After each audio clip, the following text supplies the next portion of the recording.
Welcome to this week in the world of wrestling. Welcome to TWitWoW, the best wrestling podcast made for wrestling fans, by wrestling fans, on the web today. I'm John, that's my cohort and commentary, Ashton, and this is our Monday Night Raw review.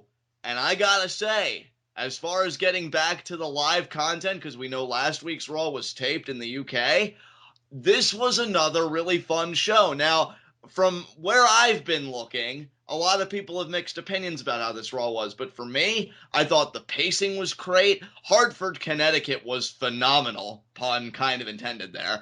And yeah, just fun matches, great progression on storylines. I'm satisfied. We even got a few additional matches to the Payback card, which is, again, looking pretty stacked. No complaints here, man. I thought this was another solid outing for Monday Night Raw under the quote-unquote Shane McMahon era. What did you think of it? Dude, it's so weird because I felt like this Raw was flipped upside down because the first hour to me dragged so much. But then the second hour was pretty good. I enjoyed pretty much everything that happened in the second hour. And then the third hour got hype and really good. And yeah, I think that, like, I feel like if they intentionally did it that way so that, you know, because they kind of have a tendency with the ratings where they'll start strong and then they'll fall off towards the end. Well, maybe they're trying to reverse the formula so that people, you know, don't tune out as the show goes on, because it just builds and builds and builds and gets better and better as the show goes on. And if that's what they're going to keep on doing, I'm down, because even though the first hour was a little bit painful to get through, it made it worth it once we got to the second, and then even more so when we got to the third hour, I think. Yeah, I think it looks far more attractive when you have a gradual increase of viewership than a gradual decrease. So, or even just a plateau where nobody tunes out. Right, exactly. So, I mean, I'm sure they would rather, like, the third hour get a little bit of a, you know, a little bump up in ratings, but still, I think they would prefer just having the same rating across all 3 hours to what they've been getting for the last few months. Yeah, I would agree. Again, I felt like this show was productive. I really didn't even really mind the first hour, but I will agree that I feel like it was the weakest of the three. And dude, yeah, my thing with the first hour was that we had 2 matches in the entire first hour, and they both went way longer than they should have. It just dragged so much to me. Right. I get what you're saying.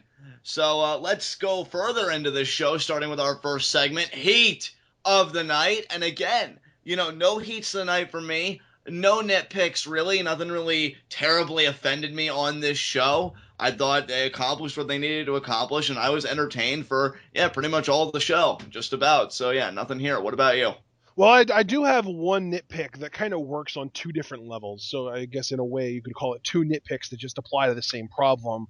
Okay. And I already even mentioned it. Those first 2 matches, AJ Sheamus and the Usos versus Anderson and Gallows, I feel like both of those matches were way too long, and it's twofold. First of all, I feel like AJ Styles should have beaten Sheamus in less time to make AJ Styles look stronger, and given how much, or how little, I guess I should say, Sheamus has done as a singles wrestler in the last few months. And second of all, to me, Anderson and Gallows, maybe I shouldn't use the word squash, but I feel like their match with the Usos should have been more of an exhibition match. Let them get their shit in. Let them show the audience what they do. Get some of their signature spots in. Do some of the stuff that made them who they were in Japan. And then, you know, that's it. Like, they win the match after getting their stuff in. But then the other level that I think that this nitpick also works on is that these matches just felt like they dragged. No matter who was in them, the matches just felt way too long, and they got to the point that they got boring. And I never want to say that about an AJ Styles or an Anderson and Gallows match. I can certainly see where you're coming from. I think, you know, your contentions have merit. To me, here's the thing. I like the tag match, and I actually like that it got the time that it did, because one, if we're being realistic, it's the Usos, and they're never going to get completely squashed out, as much as I would love the sight, and I know you and many other people would too, even with injuries where it's actually the most realistic time to do a maneuver like that. So, you know, I just expected it. And two, I think it really does flesh out and showcase Anderson and Gallows on that front. AJ and Sheamus, I feel like, is less defensible. The only reasoning I could come up with, if I'm trying to think of WWE's logic, they want to kind of portray AJ, maybe not as like this guy that can work through people quickly like Sheamus, but are very resilient and have this like indomitable spirit because they know the quote unquote mountain he's going to have to climb with Roman Reigns at Payback. So and you know think what? that told that story. My thing with that the problem that I have with that kind of booking is that it feels very pretentious. It feels very much, oh, this guy's small. He can't possibly be a good fighter. Okay, then why are you putting him in your main event of your next pay-per-view? Oh, well, because he has really, really big spirit and heart. That doesn't win fights. Right. You know what I mean? Yeah. Like, to me, they could have done it a lot like what they did in Lucha Underground with Prince Puma on Penultima Lucha, my apologies, where he took on the Disciples of Death and Mil Muertes and won all in one night, only to still lose when the championship was on the line at Ultima Lucha. Yeah, and you could have AJ Styles look like a bona fide badass leading up to the show, and then whether he wins or loses, his opponent will look like a badass if he loses, and he'll look like even more of a badass if he wins. I can totally see where you're coming from there, especially when you kind of affirm the accolades on commentary of AJ Styles, this big New Japan star, all this stuff. He should be able to more handily beat opponents and things like that. So I can definitely see your perspective on the matter, definitely. Yeah. So that's my biggest complaint, and really my only big complaint of the night was just that those first two matches, man. I was groaning and sighing and exploring the internet a lot during those first two matches because they just bored the hell out of me. Which, again, as you said, you should never really say about an AJ Styles and Anderson and Gallows matchup, respectively. Well, and for what it's worth, I'm not the only one. The crowd was dead for both of those matches, too. I know we had a brief Bullet Club chant during the tag match, but other than that, like, AJ always gets a really lukewarm reception for his entrance and then works the crowd into the match as the match progresses. That really didn't happen tonight. I think it's just because Sheamus is so damn boring in the ring. Right. And this match just went too long. If this match would have been 8 minutes, AJ might have been able to work the crowd into it a little bit faster. But just the way that it was, the structure, it went on too long. I think a lot of that also has to do with the fact that the WWE feels it's necessary to put commercials in the middle of matches and nowhere else. Yeah, which still really irks both you and I. I mean, again, plus it drags matches out longer because you could have a match where you get 5 minutes into it and then you go to a commercial and you come back and they're in like a freaking headlock or something, and it's just like, oh my god, get on with it. You know what I mean? Right, and it's got to be really bad for the live crowd because, I mean, keep in mind, people, obviously, when we have commercials, I mean, it's not like the wrestlers just stop working and they're like, okay, I mean, yeah, some wrestlers are probably just, like, holding a headlock that whole time, but there are some wrestlers, like I know Stardust, Kevin Owens, Cesaro, those kind of guys will play with the crowd during the commercials to get them kind of riled up and back into the match if they weren't originally. Right, this way, when you come back to TV, it looks hot. Better. Yeah, it comes off better. Yeah. But with that said, we kind of aired out your nitpicks, kind of addressed them there. So let's get into our Monday Night Raw review. And we have Shane McMahon come out. He's going to run Raw again this week. I will say, it's worth pointing out, before Shane came out, we got a really cool organic rundown of some of the matches that we were going to see tonight. We saw AJ Sheamus, Sami Zayn versus Rusev, and Reigns versus Del Rio. So we knew we were going to get all three of those matches before anything else even happened. And that saved a lot of time because a lot of the time the WWE likes to use that opening promo with whichever McMahon or Cena they decide to use to open the show to tell people what matches we were going to get tonight. So I liked that change. Yeah, I do too. I think it especially works because if you don't watch the Raw pre-show, which I know where you can be informed about a lot of the matches that are going to take place on that Raw, that's still a great way to get informed anyway when you're just tuning into the program. So, exactly. Yeah, Shane comes out, and he pretty much says, I'm here because of all of you, loud Shane O'Mac chants. Harper can get very receptive to Shane, and says, and we're just going to continue to have fun and get some new matches tonight, which, hey, he wasn't lying. And then Stephanie comes out. Doesn't take long for her to come out. And pretty much what this becomes is, Stephanie saying, Hartford loves me, and, I hope you're having fun, Shane, because it's all going to come to an end. And what we really get around to at Payback Vince McMahon is going to make a decision. Who runs Raw? Is it going to be Shane or is it going to be Stephanie and the Authority? Now, Stephanie's confident that it's going to be her and, that Vince is going to do the right thing. Shane, however, he says, well, whatever our father decides, it's out of my hands, but I could do a bit of polling myself. And he polls the crowd in Hartford for probably the best bit of the night when he gestures to Stephanie, gets raucous boos, goes to himself, gets big cheers, and does that motion back and forth, demonstrating, and I think you even said this in conversation with me, excellent crowd control. And honestly, I got to give credit to the crowd, too. They were really quick on their feet with how quickly they were able to change their reactions depending on where his hand went. Yeah, I gotta say, not that this Raw on its own merits wasn't good enough, but this crowd definitely bumped it up a few notches for me. I just felt like they were great all night long, and this segment started out so hot to this crowd. It really made me know we were going to get at least a good Raw, at best. And so it's so funny you say that because in the Reddit thread, people were actually complaining about the crowd being dead. Yeah, I'm so glad you mentioned that because on my Twitter at John_TWitWoW, I had somebody mention me and say this crowd is so dead, and I was perplexed, honestly, because I didn't know where they were coming from. I guarantee you all of those comments, whether it was your Twitter or Reddit, were made during the AJ Sheamus match. Right. That's probably where they got. And you know what? I think the timeline, at least of my mention, and probably where you were looking on Reddit, fits perfectly with that assumption as well. So, I mean, there you go. Appearances can be deceiving, though, because I feel like outside of those two matches, this crowd was fantastic. Yep. And, ultimately, Shane has Stephanie escorted out of the building by security when she Don't forget, though, I mean, I don't know if you already mentioned it. I don't remember you mentioning it, but Vince is going to choose which one of them is going to be running Raw on Payback. I did mention that. Yeah, I mean, well, can we talk about this? Like, do we have an opinion? Well, I mean, I asked you in conversation if you felt like this was going to be a definitive decision or if we were going to get a brand split, and you said, at the time. I'm seeing a surprising number of people calling brand split. That surprises me so much. And personally, I always loved the brand split, but then again, I was also one of the very few people on the planet that actually enjoyed the draft, too. Hey, I love the draft. I remember, I feel like a couple of years ago, we made a video trying to predict who was going to get drafted to where. Yeah. I always enjoy that kind of stuff. I love the draft. It was great. And here's the thing, right?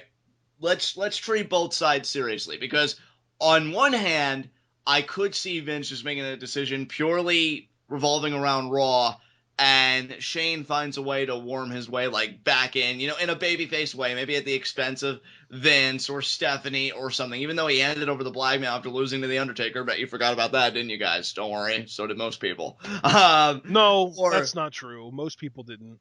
Well, I mean, I say it as a joke because they've made the match so pointless, with him just running Raw these weeks. But regardless, he could do that. We kind of predicted at least a few weeks out, if not months. Or no, it couldn't have been months because Shane wasn't around for months. But yeah, a few weeks out, pretty much right away.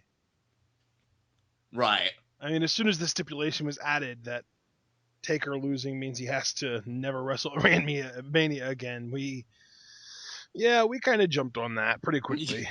And so I could see that. I could also see, though, because look, if there was to ever be a brand split, this feels like the most organic time to do it. Because I do, because I think Morrow.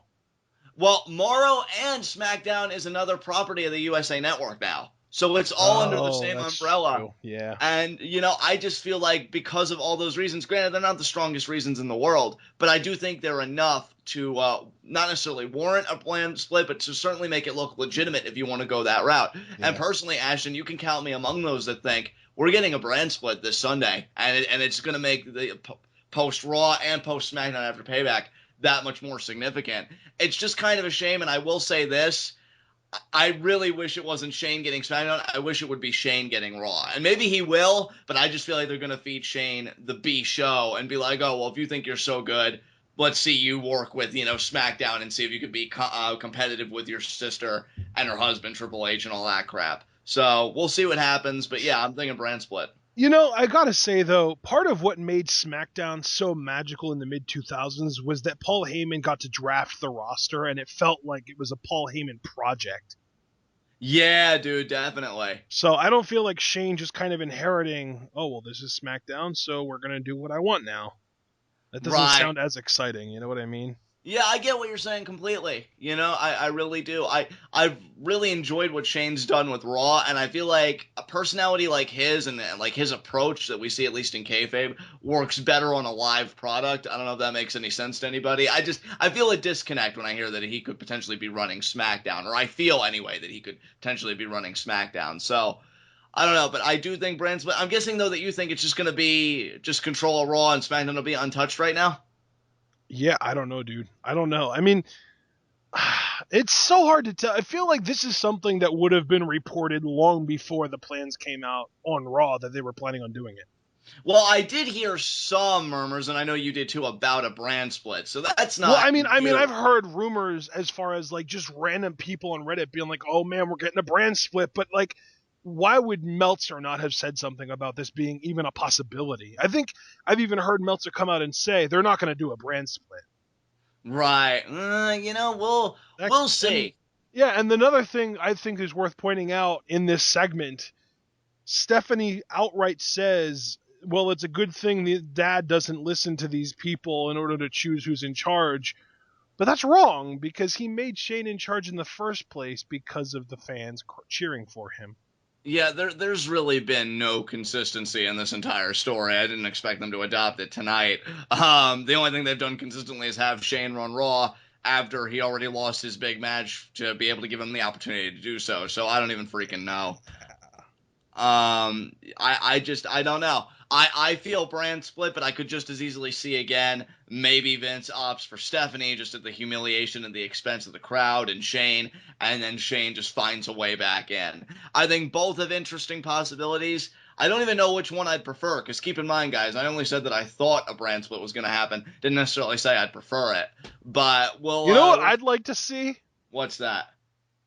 I'd like to see Vince choose Steph and Triple H over Shane, but then maybe at some point, I would probably say at the following pay-per-view, it's 3 weeks later, Extreme Rules, Seth Rollins returns and he ends up getting Shane his job back, just like he got the Authority their jobs back. Very interesting. Very interesting. And I'll tell you what, like, I'd like that possibility for the narrative. I just to like come the to idea fruition. because there was a big, like, sort of information leak when Falcon Arrow did that Ask Me Anything on Reddit. And one of the things that he mentioned was that Seth Rollins' return would mean the demise for the Authority. Interesting. What better way to get rid of the Authority than to have Rollins get Shane in that spot to replace them and kick them out? And see, it's a very fortunate position for Seth because of how over Shane is. Well, So and it would because really, of how over Seth's going to be. exactly. I mean, first of all, returning from injury, but I'm saying cementing that status. Right. It's great that Shane's so over because that'll only help Seth. Yeah. I think the only thing I have concerns with, but I'm actually going to trust WWE in this case, which is very weird for me to say out loud, is I think they are going to have to come up with an interesting reason why Seth has soured on the Authority and decided to side with Shane. Because he got sick of them. And, that could very easily be They moved it. on without him. Right. So that could very easily be it. We'll see how they need, right? Well, yeah, I guess so, but it'll be interesting to see what motivations they give Seth. I think is what I'm trying to get at. No, I so, feel yeah. you, man. I feel you. Yeah, so just very interesting stakes here at Payback with this segment. Certainly going to be interesting live reactions for sure, depending on the course of it all. And yeah, if Seth obliterates his timetable and he shows up at Extreme Rules, That wouldn't even be obliterating. That would just be an early estimate. I mean, they said so many times that he is right on schedule, if not ahead of schedule, and he got injured in November, and it was a 6 to 9 month estimate, so it would be 6 months. Right. So he would at least meet the minimum. So there you go. Yeah, we'll see what happens, man. But yeah, I feel like if anyone's obliterating their timetable, it's Cena as usual. Yeah, really. They said 6 to 9 months. He's coming back in 5. Even then, he's still a month earlier than Seth. Yeah, really. Like, that's insane. They're going to be showing up around the same time, and Seth got injured a month prior. Yeah, really. That's oh my god, ridiculous. Yeah, Cena's a freak. And you can't convince me that Seth wasn't dedicated to rehab either. Oh no! Oh, he was hitting it hard. Yeah. It's just Cena's a freak. Exactly. Cena's freaking Wolverine. Yeah, that's just it. I mean, Seth's got nothing to be ashamed of. I know from that seeing the videos. Healing factor, though. Yeah, just next level, man. Unreal. All right. So, as you said, Shane has Stephanie escorted out of the ring via security detail and leads the crowd in a round of na na na na, hey, hey, hey, goodbye. And then we get our first match of the night, which is, as I've been discussing with you, AJ Styles versus Sheamus. You know, I thought they did some good stuff here. I like the physicality of this match, and that's really the one word I would use to define this opening contest is, physicality and just physical. Honestly, I think my favorite part of this whole match was the fact that AJ managed to outmuscle Sheamus when Sheamus was going for the 10 beats at the Bowery, and AJ powered his way out of it. Yeah, that was cool. I like that. I liked when Styles missed the style on DDT off the apron onto the outside floor, and Sheamus just drove him into the steel steps, and Styles did a nice bump, where he flips. And that's where I feel like matches like this, even if they do go on a bit too long to your point, they work because Styles, knows how to sell and bump and just be the rag doll, for the bigger bullies like Sheamus. And ultimately, though, AJ does get the win after the phenomenal forearm. It's a back and forth contest, but AJ does emerge victorious. Then Anderson and Gallows come out on the stage and they congratulate AJ, and AJ continues to look perplexed.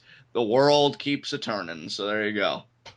Yeah, he really has no clue why they keep on doing this stuff, does he? No, he really doesn't. Curious, isn't it? Indeed. Up next was a quick little view of Roman Reigns and the Usos backstage watching from the locker room. They pretty much agree that AJ and the Bullet Club guys are together. Roman kind of re-emphasizes the one versus all thing, but then he said sometimes the all need help from the one. Oh, God.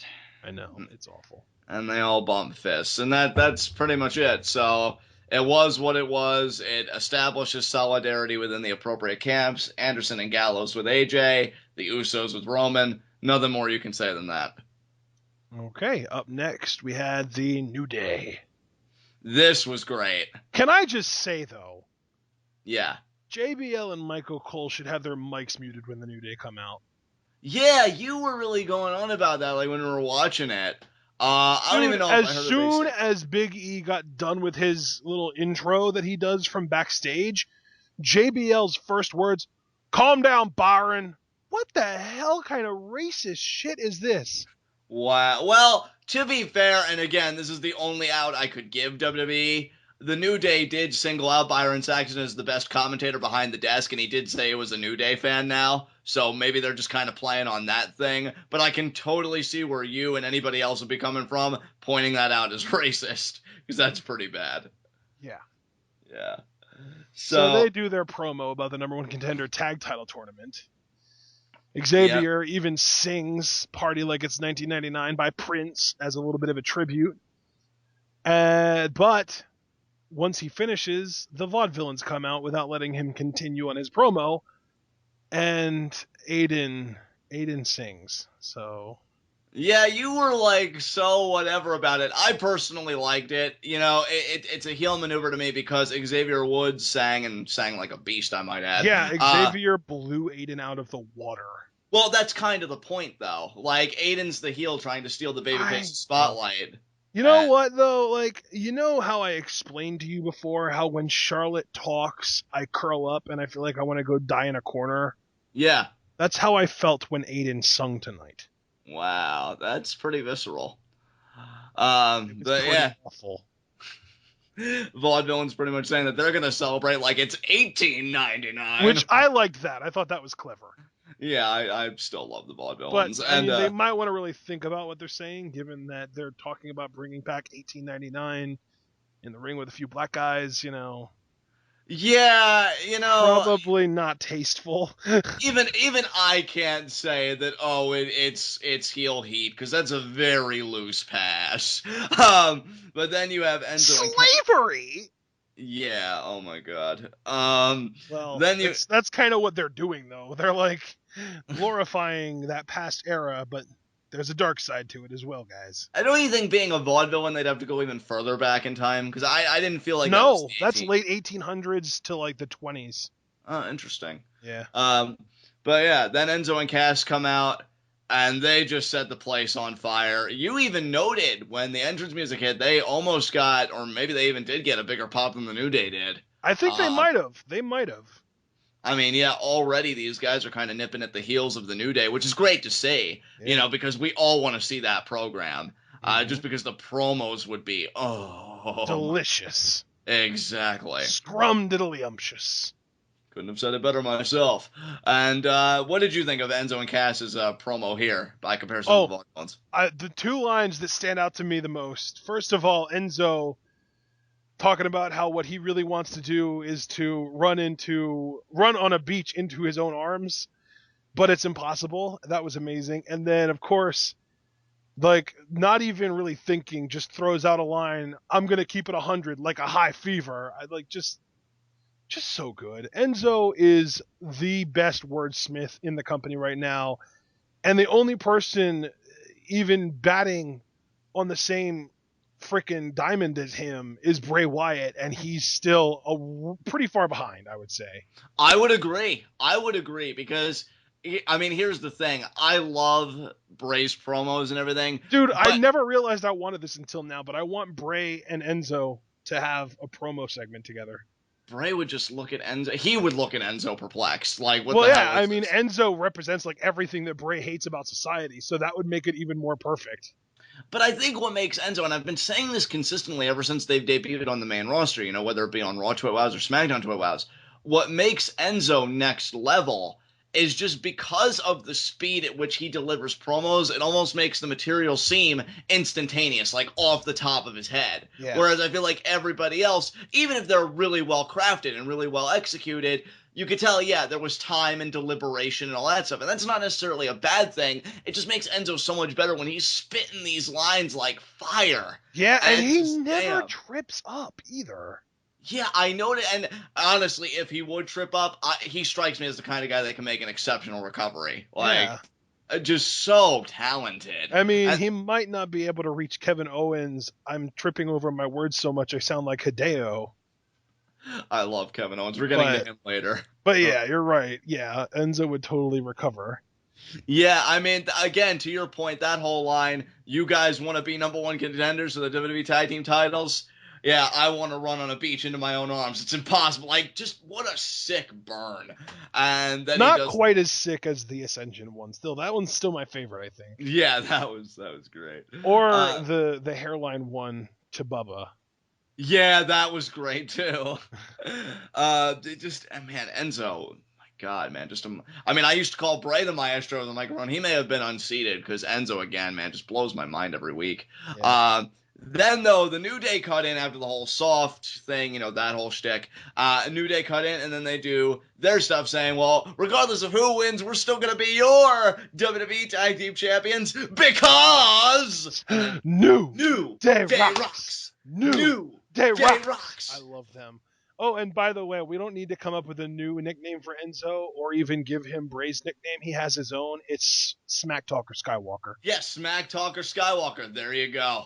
And yeah, I mean, to your point, you seemed really into the New Day tonight. I mean, we are every week, but it's just so amazing to see how far they've come. They're pretty wonderful, if I do say so myself. Dude, it's the kind of thing where I'm really hoping their stock doesn't drop too sharply when they lose those tag titles. Like, I would love them to be a group. If anything, I feel like their stock was higher before they won the tag titles.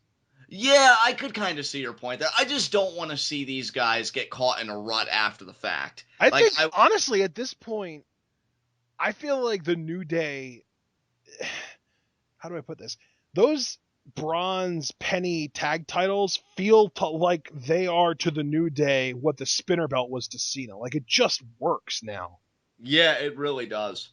It's weird. Like, it just belongs to them. Like, whoever takes it off of them, it's only a matter of time before they get it back. Yeah, which I guess isn't the worst fate in the world, but man, I would love to see them ascend even beyond it. Get some of those mid-card titles, get Big E to main event status. But, dreams, people. Dreams. Well, when Ryback beats Kalisto for the U.S. title, I'm sure babyface Big E will be the one to take it off of Ryback.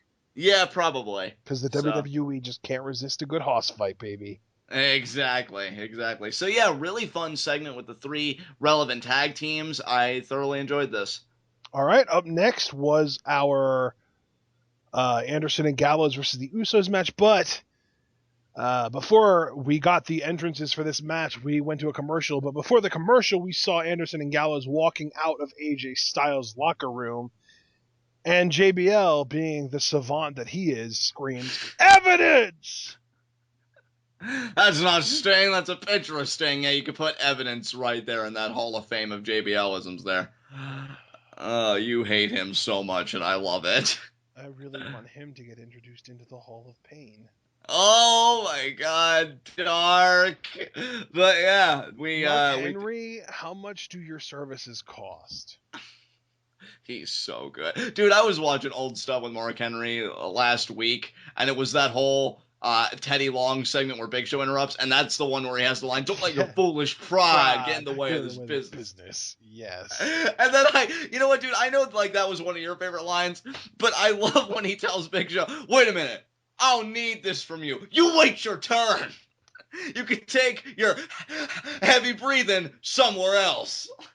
You're just the world's largest loser. I fucking love heel Mark Henry during his run, man. That was such good television, too. And that started, I want to say that started in August of 2011. And that was when he beat Sheamus by countout at SummerSlam. And then he won the title at the next pay-per-view. And he held it until December. And that was when he had that match with Big Show where he lost to Big Show, but then Bryan cashed in immediately after. Yeah. And then they had that triple threat cage match, which Bryan still won. And then there was the big elimination chamber that came down to Bryan and Santino Marella that Bryan won. And then Sheamus beat Bryan in 18 seconds, and all the fun ended. Yeah. But Mark Henry, man, we will always have that title run. We will always have those 8 months from August of 2011 until April of 2012 that were amazing on SmackDown. Now, people might be thinking, how did we get here? Because Mark Henry in those 8 months was significantly more interesting than JBL will ever be in his entire life. And I still want JBL to eat a few extra world's strongest slams. Yeah. Yeah, and if we're talking about the Hall of Pain, then he needs to put JBL's ankle in a steel chair and do the corner splash onto said ankle. Yeah. So, yeah, I mean, the works. Just take him off the booth for, I don't know, a few... Oh, who am I kidding? Forever. Yeah, I was waiting for it. I'm like, wait, you actually gonna put a timetable on it? What is this? But to your point, we have Anderson and Gallows versus the Usos next. And you know what? Like, commentary did a good job when Anderson and Gallows are coming out, just listing off all of their New Japan accomplishments. And ironically enough, the person really doing that the most was JBL. I'm telling you, man, as obnoxious and terrible of a person as he is, he's a New Japan fan. Yeah. He follows the product, I'm telling you. I even liked, I know I'm kind of jumping around a bit, so forgive me, but I even liked the line he had at the end of the match, you know, when Anderson and Gallows won. He said, this could be the greatest tag team ever. Or just something along those lines. Like, he really put Anderson and Gallows over. Greatest tag team in New Japan history. Right. And then he just said, like, more generally, they could be the best tag team just ever. Yeah. So I really like that he went out of his way to put those guys over. So see, guys, we can shit on JBL and compliment him, too. We're excellent jugglers like that. So and I heard the quote slightly. I said we're excellent jugglers like that. We can juggle both being complimentary and jugglers. I was so confused. It sounded like you said jug whores. I was so confused. Like, what does that teach me? Pretty much. You know, I was 12 years old learning sexual innuendo on the bus or something. That was a glorious time indeed. But despite your nitpicking of the match for like its length, I know that was your primary nitpick. Yeah. I will say, like, there's definitely merit in it, but I will say I do think they did a good job with it all the same. I feel like the psychology was on point because they really targeted the arm, and Usos made sure to have those arms taped up and everything. And I will, you know what though? But it comes back to your issue of time. The psychology was on point, but even with the injury, Usos are still able to go bell to bell with Anderson and Gallows. Anderson and Gallows, you know, like I could even understand the vaudevillains because they're only at a certain level. But you build up Anderson and Gallows, they really should have made mincemeat out of the Usos. But they do win with their double team finisher, which, correct me if I'm wrong, Ashton, I feel like it's being called the Magic Killer now. That's what it's always been, yeah. Yeah, okay, well, that's, see, I'm actually just now learning it, and it's crazy, because you and I have been watching New Japan for a while. But yeah, they went it's called the Magic Killer, which is hilarious because they couldn't call AJ's finisher the Calf Killer. Yeah, that's an excellent point. What the hell's going on here? Are they going to call it the Magic Crusher from now on? Probably. I'm just glad that they're still using the Magic Killer, because last week they used the Boot of Doom on Roman, and that's the dumbest name I've ever heard. Yeah, when I heard Michael Cole say that, like, you talk about Aiden English singing makes you want to curl up in a ball and die. My whole body just tensed up, and I feel like it was frozen in that one moment in time for what felt like eternity, and I'm like... in a really good anime, when somebody says or does something so absurd that the entire screen turns to black and white sketch. Exactly. And I just felt like, wow, Anderson and Gallows may just be called DOA because their whole presence was dead on arrival. You killed their credibility instantly. The BOD by the DOA. I'm sorry, I had to. No, you did have to. If you didn't, I'd be criminally concerned, actually. So, I'm really glad they're not going with Boot of Doom. That is the dumbest. Yeah, it really is. Cole, well, actually, I don't even know if JR could have pulled off Boot of Doom. Yeah, and that really says something. That says everything, actually. So They try and proceed with the beatdown after the match, making that statement. And Roman Reigns comes out because sometimes they all need the one, right? And there you go. So, yeah. Sound like you're in so much pain. I am. You know what, though? I'm gonna have some humility and say that I deserve this, because I've been reveling in your pain for a while now, and I revel in the pain of everyone else on a general basis, so I had it coming. You're gonna be reveling in my pain later on tonight. Oh, indeed I am, if I know what you're talking about. So, yeah, Roman stops the beatdown, that's all you can say about that. Let's move on. He did do a pretty sweet jumping clothesline from the ramp onto Anderson. He better do that. That's one of his only, few moves in his repertoire. I kind of wish he would have pulled out that spear that he did on Big Show from the ramp. That spear is still one of the funkiest... See, I can't even English right now. What were you even trying to say? I was trying to say the fucking funniest GIFs I've ever seen, because I still wonder, why would you run towards it? You're a moron. And the way he ran Big Show, you should never run again, ever. I'm not even trying to make a bad joke. It looks bad, bro. It looks bad. So well, there you dude, go. It's not necessarily a fat joke. The way Cena runs looks ridiculous. Yeah, it does. It does. There are just some people that just should not run. Cena runs like he has an actual broomstick up his ass. I think people once said that, Cena runs like he's just trying to hold in a bowel movement. Yeah, it's true. Similar style to the broom up gas. I just loved in that particular GIF with that spear. Big Show runs with the urgency, I've got to stop it before boom. And it's what? What did you think? I didn't know what I expected. See, now I gotta go and watch it again, but I'm gonna have to wait till the program's over, because if I do it, I'm just gonna die. So, yeah, Roman with that sweet jumping clothesline, he saves the day, Lottie fucking da, and that's all there is to that. Big Show had a Michael Bluth moment. I don't know what I expected. Indeed, he did. Oh, Up next, we had a Renee Young interview with AJ Styles. And he didn't really get to say too much before Anderson and Gallows show up and tell him, listen, man, Roman and the Usos are going to do anything to keep that belt on him. And then they also remind him that they've got his back and tell him that this friendship is for life. That's a great catch, actually, because believe it or not, I didn't make that connection when they said this friendship is for life, like the whole Bullet Club thing. Yep. So, great catch there, dude. And yeah, I mean, to your point, they just assure AJ, we've got your back, and I love how they try and paint Roman and the Usos in the corner being the bad guys, because they're 100% right. So, yeah, there you go. Good stuff. It's factional warfare, but nobody knows who the good guys are.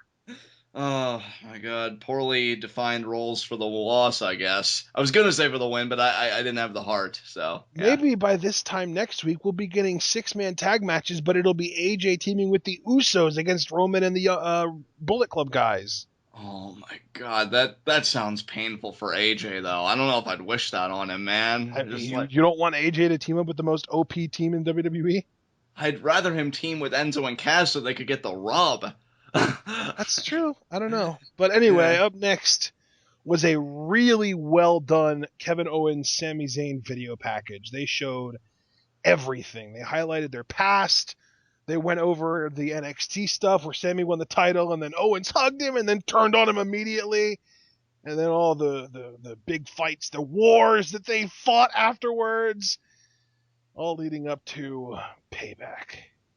Yeah, I gotta say, man, this video package was spot on. It's funny because you and I, because I feel like you pretty much agree with me whenever I broach the subject.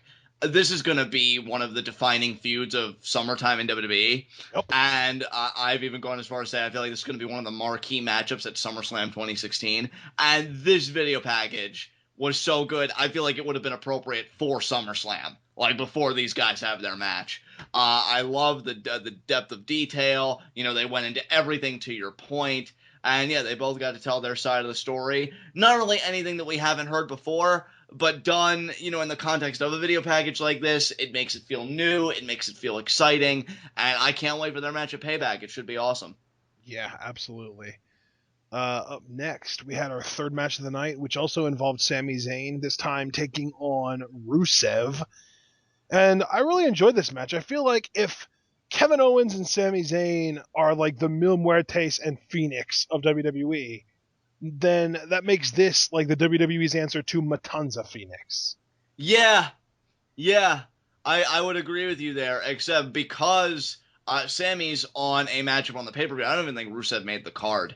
You know, Oh, that's a shame. He's so good. he is, dude. Thank you for saying that so I didn't have to. You know, I think Sammy he goes and Lana really do complete each other because she doesn't get any kind of reaction unless she is on at ringside for his matches. right, because It's she's really so not. weird. Yeah, it really is. Great psychology in the matchup, though. You know, they told a great story. You know, Rusev being I mean, quite literally the Bulgarian brute, powering through Sammy and beating him down and ragdolling him. Sammy had great comebacks. I loved Rusev's sell, too, when Sammy did his, like, pop back up and get that burst of energy with the clothesline, because the look on Rusev's face was like, what just hit me? What happened? So that was a great moment. Rusev might have the best facial expressions for a male in the WWE. And I only specified male because Alexa Bliss is a thing. That is so true on all counts. Yeah, and then I thought the finish was really smart, Ashton, because you have Yeah. Rusev, he's about to lock in the accolade on Sami Zayn. Sami slips out of it, and he gets the roll up for the win. Yep. I thought that was smart because, I mean, again, they want to portray Sammy as an underdog. I mean, again, one of the nicknames is the underdog from the underground. So you're never really going to have him win a match. Not necessarily decisively, but the word I would use is dominantly. You're never going to see Sammy and dominant in the same sentence. Very rare if that ever happens. After the match, Lana throws her shoes at Sammy. And as Sammy's celebrating, you could tell by the way the camera's angled that an attack is going to happen. And sure enough, Kevin Owens comes up from behind, and he beats down Sami Zayn. And my heart swelled with joy at that beatdown. It was just glorious. So, Yeah, sure. Let's move on. yeah, well, that was quite curt of you, and I noticed the tone, you know, considerably died there. What, you didn't like Sami Zayn eating his own shit, you know, treating his best friend like crap and eating some comeuppance? I really enjoyed Sami Zayn beating Rusev, and then I went to pee, and when I got back, Renee Young was interviewing Apollo Crews. Well, isn't that coincidental? Isn't that just quaint for you? Convenient is the word I was looking for. And Yeah. yeah. Quite convenient. I'm really glad that I had such good timing with my trip to the restroom. Yeah, I can tell you though that live reactions for that match at Payback is just going to be legendary because you're just going to be so pro Sammy, and all the while I'm going to be staring at that ring apron and longing, waiting for Kevin Owens to powerbomb Sammy on it and just etch him out of the WWE forever. So Anyway, guys, if you really want to get a preview of what our live reactions to Zayn Owens are going to be like, go back and check out our live reactions to NXT TakeOver Rival and then NXT TakeOver Unstoppable. yeah, that sounds actually like a wonderful idea. I second that wholeheartedly. Maybe even check out the very end of our NXT TakeOver Our Evolution live reactions. It's only the best NXT TakeOver show of all time. Yeah, there you go. There you go. So the latest NXT TakeOver didn't unseat it for you then. Dallas. Close second. Very close second. It unseated like Brooklyn and London and all that other stuff, though, for sure. All right. Just wanted to get your assessment on that very quickly. But to your point, Renee Young interviews Apollo Crews. Doesn't really get to talk much, though, before Stardust cuts him off. What a weird guy. Indeed. You know what I Crews... really want to see for Apollo Crews? What's that? Now, just hear me out here, because this is going to sound really generic and lame at first. Okay. I want Apollo Crews, nice guy, to be his gimmick. And I want vignettes of him helping old ladies to cross the street, holding doors open for people that are way too far away, pulling out chairs for pretty ladies, smiling at little kids, kissing babies, hugging fat chicks, all of the above, and him just being that really, really nice guy. And then in a few months, when the crowd starts to turn on him, or when they've fully turned on him, because they're already not super duper into his character, he can have one of those moments where you have that stereotypical nice guy where they're super nice guys until they don't get their way. And then they become assholes. And that's what I want for Apollo Crews. So, because, yeah, I'm really glad the trajectory that went on, because when you were first starting to speak, I'm like, wow, this sounds a lot like when I painted to him my concept of Courteous Axel, and then you just amplify Dude, it's literally Courteous Axel, but taken in a more contemporary context, because Courteous Axel is Leave It to... No, I'm not... Yeah, is it Leave It to Beaver? Yeah, I would say it's Leave It to Beaver inspired. Yeah. You're not wrong. Courteous Axel is Leave It to Beaver. Apollo Crews is like, if you go on the cringe subreddit and you see those messages where a guy will text or message a girl telling her that she's beautiful and that he wants her to go on a date with him, and she turns him down, and then he tells her that she's a whore and she can go die in a fire. Oh, yeah, we've seen that a lot. That is what I want Apollo Crews to be, except it doesn't have to be towards women, it's towards everyone. There you go. He's I actually super really... nice until somebody tells him no, and then he is the biggest asshole. I really like that, if for no other reason, and I have to say, like, I know, obviously you didn't mean to give him a lot of credit or anything like that, but it was funny, I kind of smirked a little bit when you said, the crowd's already not into Apollo's character, because my thought mentally was, well, what character? Apollo really has no character right now, and what I like about that's your what I'm idea saying. is, like, you give him that nice guy character, and he'll be over it first. People will like that he's such a nice guy, but he'll be like Rocky Maivia, where all this smiling, and he's such a perfect, amazing athlete, just zero flaws. He's nice. He's sweet to everyone. He's an amazing athlete. He's got a crazy, big, bulky, muscly body. Like, flawless human being. People will hate him. And here's the thing. If the heel reaction never comes, you've got frickin' amazing merch seller right here. Definitely. Absolutely. And I'm assuming the heat will come, because you can only be super nice guy for so long before the crowd starts to really resent you. But if I'm not as good at predicting the future as I think I am in this context, and the crowd just falls in love with this super nice guy character, and Apollo just charms the pants off of everybody in the crowd, well, then guess what? Say hello to action figures and Make-A-Wishes out the ass and your next top star, and he's a black guy, so you can even use that, because that's just how the WWE rolls. They like to use stuff like that for publicity, to say, like, oh, our top guy right now is an African American. You can't call it racist anymore. Right. I think it's win-win for WWE, really. They've either got an amazing heel in the making, or their next top guy, and a progressive mindset because he's black. Yeah, I mean, to me, I agree with everything you said across the board. And the interesting thing is, like, you talking about merch sales and action figures. I told you that even people, from forums like the AV Club and stuff like that, Apollo Crews is a babyface, they see that potential. One person who came out and said, again, they feel Apollo has that it factor.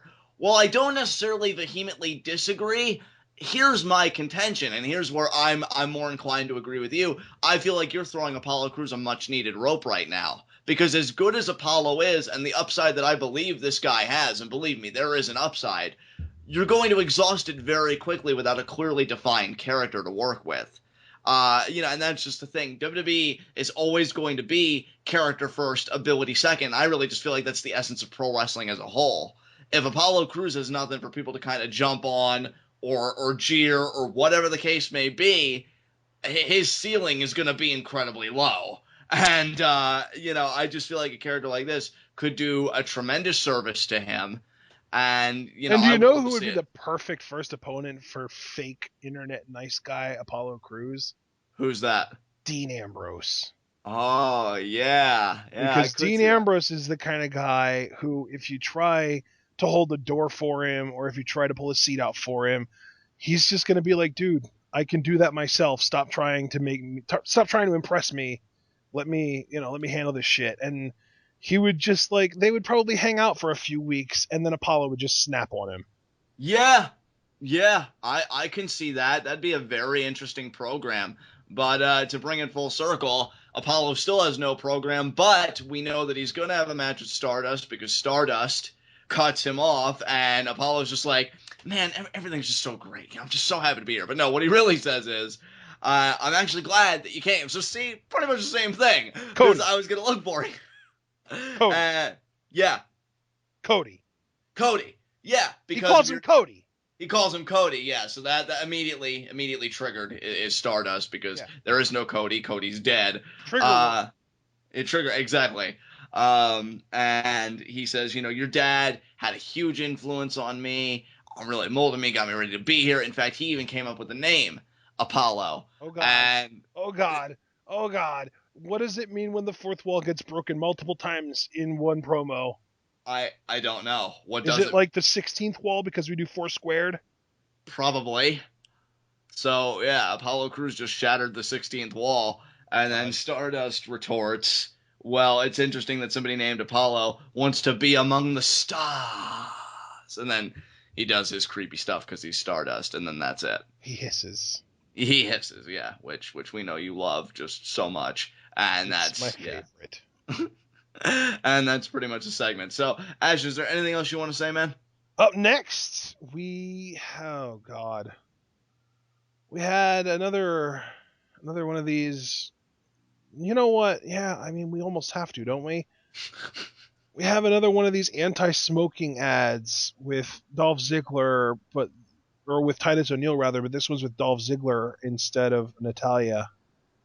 I'm going to level with you, bro. I didn't even really know this was going on. I thought we were in a commercial period, so we could really just skip over this because I didn't even watch it. So it was another one of those Titus finishes everything for everyone else things. Well, great to have Titus back to work. I mean, He finished Dolph Ziggler's comedy set, and then he finished Dolph's water that he was drinking. Well, that's just unsanitary. This is the lamest of shit. I don't even... Let's move on. Stardust versus Apollo Crews. Not really much to say here either. I mean, yeah, Squash. Yeah, more or less, which is crazy given, I mean, whether you want to say Stardust or Cody, both, kind of personas here are pretty decorated. At least to some degree, more than Apollo, relative to Apollo, and Apollo just handles him like he's nothing. So, wins with the powerbomb. Crews moves on. I'm still thinking that he's going to win the Intercontinental Championship. Maybe the U.S. title is more likely. Just some mid-card belt by SummerSlam. And that trajectory is still looking pretty nice, so we'll see what happens. I still disagree. Well, of course, that's your prerogative, so. All right, up next, we had Dean Ambrose come out, and this was probably the best talking segment of the night, I'm going to say. He said that he was supposed to have an Ambrose Asylum tonight, but he told Shane there won't be one tonight. He's not going to do one. And then he cuts an amazing promo just talking about all of the differences between himself and Y2J. Yeah, and I love that he doesn't lose sight of, and I wish more people would do this, man. See, Ambrose gets it. Even though he has a beef with Jericho, he does go out of his way to acknowledge, yeah, Jericho's one of the best ever. He's a 6-time world champion. So that Ambrose being in the ring with Jericho, and if you didn't hear it from Ambrose, you certainly heard it from Jericho later, which we'll get to, that him being in the ring with Jericho, it's a big matchup simply because of the rap sheet of Chris Jericho. So I really like that. And yeah, like you said, Ambrose really runs down. The difference is, Jericho wants to jump me from behind. I've got no problem with a fight. He calls him out and says, look, you come out with your scarf, you get your stupid light up jacket ready, come out here, let's do this. Jericho comes out, and oh my god, what a 180 this man has done. Because when he was a babyface, I'm like, yeah, it's always cool to have Chris around, he's a reliable hand, but that whole cool dad thing that we were doing and all that stuff with Chris. And then he turns heel, and it's like, oh my god, one of my favorite heels in WWE right now. Because he just looks at Ambrose like, you kidding me right now? Is this really happening in my life? And he gets in the ring, and he starts out, first of all, Ambrose, how dare you, first of all, call me out? And then, second of all, just pretty much lambasting Ambrose, like, you really think that you're going to do all this stuff? You really think you're going to beat me at Payback? Let me remind you of something. I am Chris Jericho. I am the best in the world at what I do. And if you need a reminder, what I do is win matches, win championships, make history, and I elevate the status of everybody that stands across that ring from me. So you should be thanking me, Ambrose. You should be thanking me, because when we have our match at Payback and people know that you're facing Chris Jericho, your stock goes up, baby. In fact, speaking of thanking me, Dean, you should get down on your knees and you should thank me. In fact, you should get down on your knees and you should kiss these boots. $750 a boot, $1,500 boots. You should kiss them in gratitude, because I'm Chris Jericho, and just on and on. By the way, he also did that little bit that he's been doing lately where he calls the place a dump. Yeah, a dump! After the crowd jeers, which is great. And, Jericho says, you know what? No. I don't want your lips anywhere near my boots, but I'll tell you what you can do, Dean. You can apologize. You can apologize to me for taking the highlight reel from me. You can apologize to me for embarrassing me. Do it. Do it now. Apologize. And then Ambrose is like, apologize? Apologize now, stupid idiot! Well, Chris, I'm sorry. I'm sorry you blew through $1,500 shoes on those crappy-ass shoes. And I'm sorry that you wear that scarf everywhere when you look so stupid. And I'm sorry for your ridiculous John Bon Jovi haircut and just really mowing down Chris Jericho. And I'm sorry that I'm going to beat you at Payback, but I'm not sorry for this. And then he drops the mic and attacks him. Yeah, he attacks Chris Jericho. Really seems like he's taking it to Jericho, but Jericho does get the upper hand eventually, which ends with the walls of Jericho put on the announce table, Ashton. So which gives deadly. It a bonus, plus 150% damage. Ooh, that's intense. Yeah, we were talking about it on Reddit, and doing it on the table is 150% bonus. On a ladder is 200%. On top of a cage or a cell is plus 500% damage. So, we're gradually building up there. And for now, just plus 150% damage. Jericho making a statement. And Ambrose did not tap out. I want to point that out. He did not tap out. I think the camera made a great work pointing that out, because they kept focused on Ambrose. And I loved how Jericho was kind of like bobbing his head like all violently while it's in the hold. And I think he just kept saying like stupid idiot over and over. I loved it, dude. So freaking good. It's funny because between this match and Zayn Owens, obviously I'm looking forward to Zayn Owens more, but I do have genuine interest in Ambrose Jericho, and I have to commend both men for that. Yeah, man. I mean, this was a really, really well done promo segment. Dean killed it. Jericho, as you said, great as a heel in this role. And you know what? This was the exact promo segment, or really just segment in general, that I feel like this program needed to really get me interested in their Payback match. I completely agree with you. Honestly, I'll go as far as saying, I know maybe some people in the comments will think I'm being hyperbolic here. I thought this was Jericho's best promo since the one he did on SmackDown where he burned the Y2AJ shirt in the trash can. This was just really good to me. I don't think this was better than that, but I will say this is probably the best one that he's done since then. Yeah, and that's what I'm saying. I think that trash can one was still his best one by far since the turn. But this is right in that kind of league to me. This is really well done. great beatdown. Makes Ambrose seem sympathetic that even though he initiated the beatdown, he came out on the losing end of it. Jericho getting the upper hand again. I really don't know how that's going to work into the Payback matches, though, because right now the heels, that being Owens and Jericho in their respective matches, seem really dominant. You don't know if both babyfaces are going to rebound or only one is. That's going to be some interesting discussions on Payback preview and predictions for sure. So yeah, I'm looking forward to Payback preview predictions. That show actually looks really, really good. I'm pretty psyched for the pay-per-view. I'm way more excited for Payback than I was for Mania. I completely agree with you. In fact, it's funny because the hype that I have for Payback, including the speculation about what could go down in the main event, is the hype that I should have had for WrestleMania. But at least I have it now, and that's all that matters. So after this segment, let's move on. Natalya versus Emma with Charlotte at ringside. God, this bullshit. And actually, Ashton, I'm glad you brought that up because I have a slight nitpick of my own now that you bring this up. And we said, they got a new women's championship. We're going to start including women in these kinds of things. Why wasn't Becky on commentary alongside Charlotte? Because even though Emma lost, give Where Becky has some Becky presence. been? She wasn't even on Raw last week. She hasn't been on Raw for 2 weeks now. I'm pretty sure the Emma-Becky match that we were supposed to get at Payback is going to end up not happening. Either it's not going to happen, which is incredibly unfortunate, or it's going to happen just on a random episode of SmackDown or something, which, we get the match, but it's still unfortunate because this match deserves its own story. And it's just really sad that it's going to, get cheated out of that. We all are. Natalya wins. Emma had some great offense, though. Here's the thing. I loved everything Emma did in this match. That's what I liked about the match, is just whenever Emma was in control. She had a great tactic where Natalya was trying to go outside, and, her exposed leg, Emma took advantage and she sweeped it out from under her, and Natalya's back hit the apron. She did a beautiful double arm underhook suplex onto the floor. I thought she had a great response to the crowd when the crowd was chanting, "We want Sasha." Believe me, Hartford, I sympathize. And Emma says, "Well, too bad you got me." And, doing that. Emma was so on point in this match. And not to bag on Natalya for the millionth time. Because, but she's the worst. I'm not even going to say that. Yes, it's true. You're not wrong. But, yeah, she's solid in ring, but Emma is a million times more complete as a performer than Natalya is. And I don't even really think that's me being unfair, taking the piss out of, Natalya as a worker. It's just the truth. I feel like Emma is such a great heel. It's a shame that our champion's a heel, because this really should be Emma's spot. Emma or Sasha or Becky or just one of those women.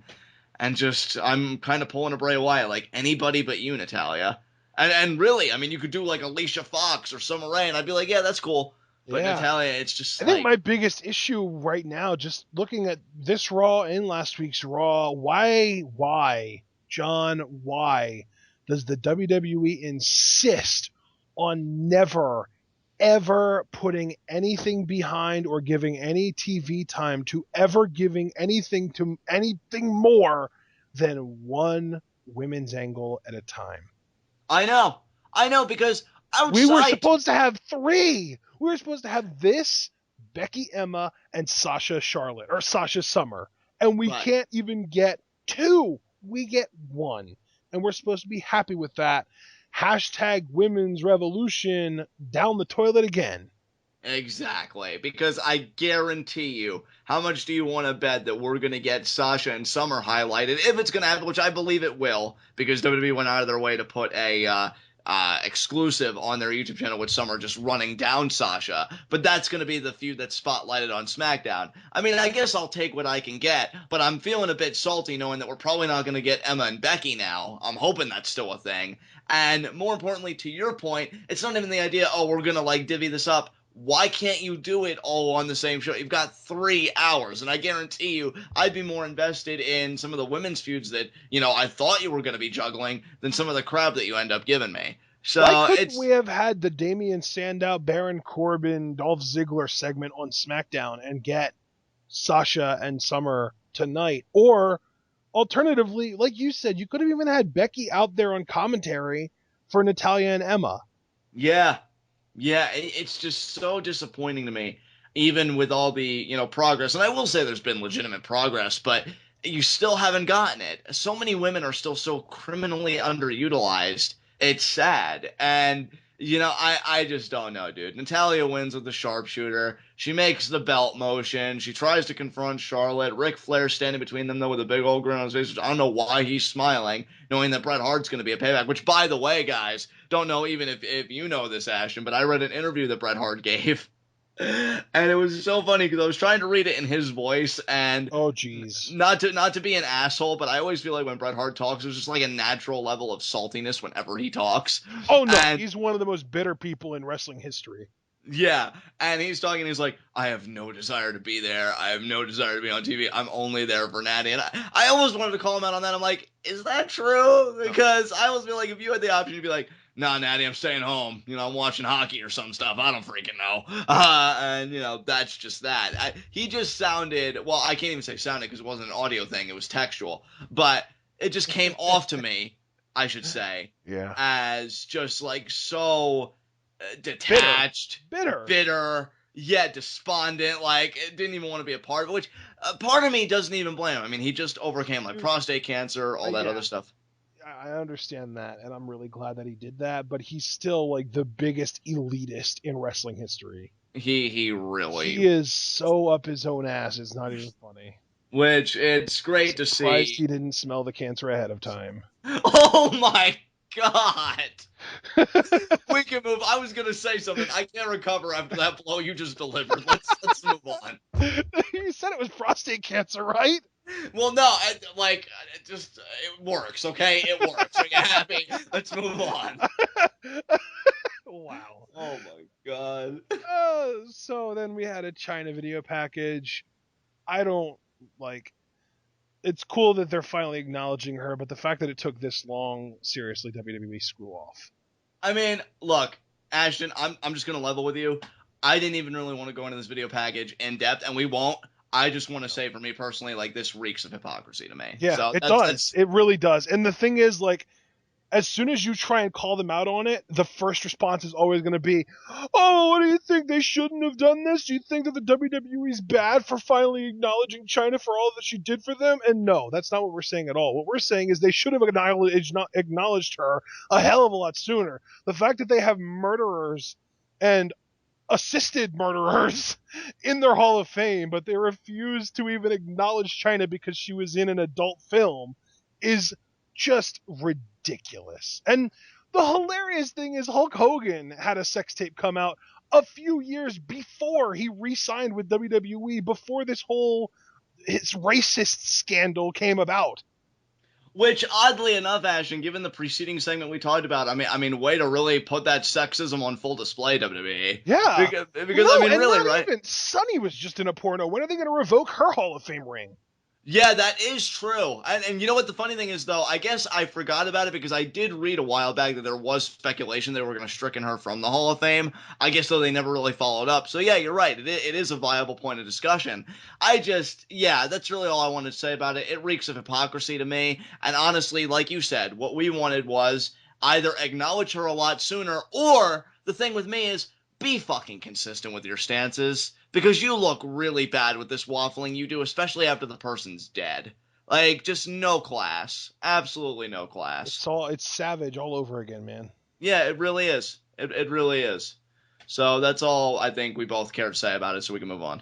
Up next was what was supposed to be sixth match of the night.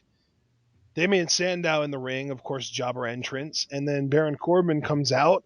But as he's making his entrance, Dolph Ziggler attacks him from behind because apparently Ziggler is the coward in this situation. What a little bitch. Right? I'm sorry. Like, I love Baron Corbin. No, don't apologize. You're right. Yeah, and you know what's crazy? Like, with Baron Corbin's entrance, first of all, the lighting was fucking sick, but I couldn't help but think, like, that's some Finn Balor shit with that, like, dark red lighting and stuff. Like, so cool. Yeah, and then Ziggler just jumps him. Like, you're the babyface, dude. And I don't even want to hear in, like, a WWE exclusive or whatever, because he's probably going to get one eventually. Oh, well, Baron Corbin, these millennials, and I'm so good, and I'm going to show it. No, you're not. You've been getting bitched out consistently. Get over yourself. Lord knows I am. Notice now, it's I've gotten over you. You're not over. Clear difference. So, yeah, Baron Corbin gets jumped, unfortunately, when I thought he was going to compete. So, Dolph Ziggler's even more of a heel because he deprived you, me, and everybody else that's come around on Baron Corbin of the pleasure of watching him compete. You're a douche, Dolph. You're a douche. Oh my god, can't wait to see him eat dirt at Payback. It's going to be pretty glorious. I mean, he's already eaten, whatever the surface of the floor is on the outside of the ring twice. Exactly. I'm Then sure he'll eat canvas at least on Sunday, if not dirt. And then he's going to eat it, yeah, like you said, he's going to eat canvas, if not dirt, at Payback, get pinned for 3 seconds, and then he'll just move on to the next one, still thinking he's so good. Well, and then he'll eat his own pride and try to swallow it, but be unable to because it's just too damn big. Gag, motherfucker, gag, is my response to that. So, with that said, we can move on. Up next was a Prepico vignette talking about the nightlife and specifically the women of Puerto Rico.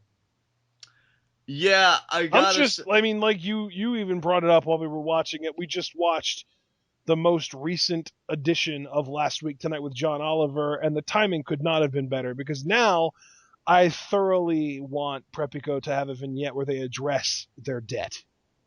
Yes, you and me both. And I'm glad you brought that up because I need to make an apology. Like, I'm always so critical when I feel like people have been stupid or whatever. Well, it wouldn't mean anything if I didn't do it for myself. I have been an idiot the last few times we've talked about these these vignettes, I should say. This isn't Lucha Underground territory. And, in saying, oh, well, they're going to get over because it's xenophobic and taking pride in your own country. Well, Puerto Rico is a part of the U.S., so, it's like a U.S. territory. It's even more xenophobic, though, because they're still going to get heat for that reason, despite the fact that they're from the same country. Right. I just wanted to point that out, though, because right. I feel like it was really ignorant on my part, and I do apologize. I think our viewers understand what you meant, though.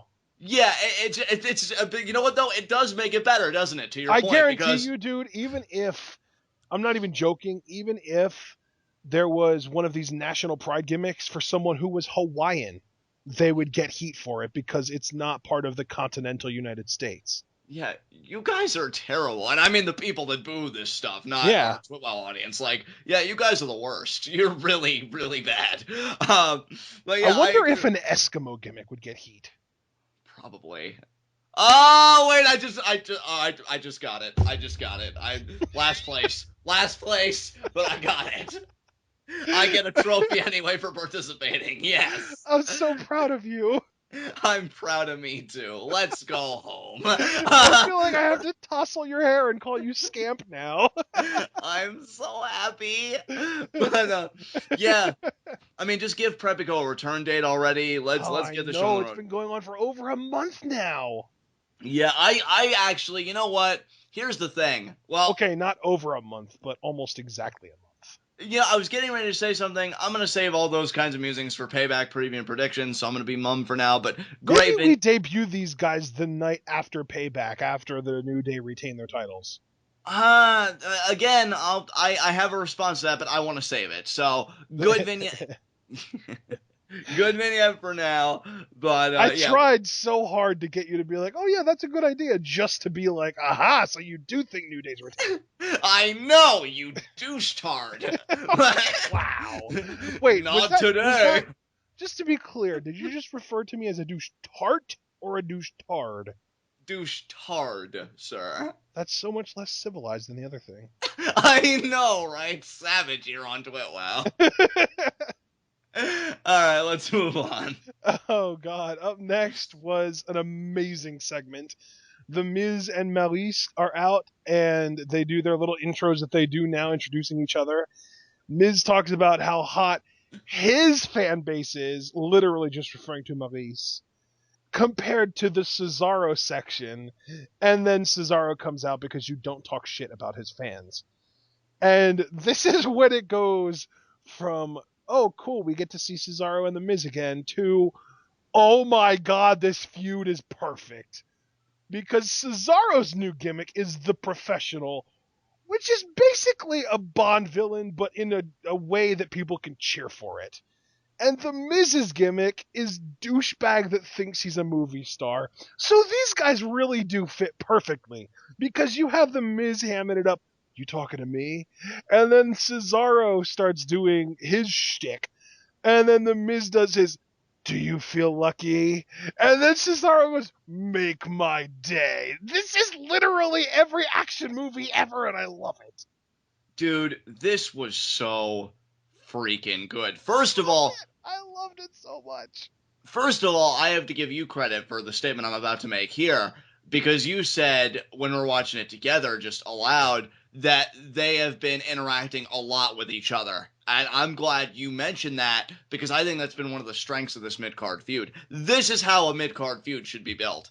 I don't want to say that you should make this feud, specifically like a template, but a lot of the stuff that they're doing, yeah, I think you could replicate for other feuds, and it would be successful.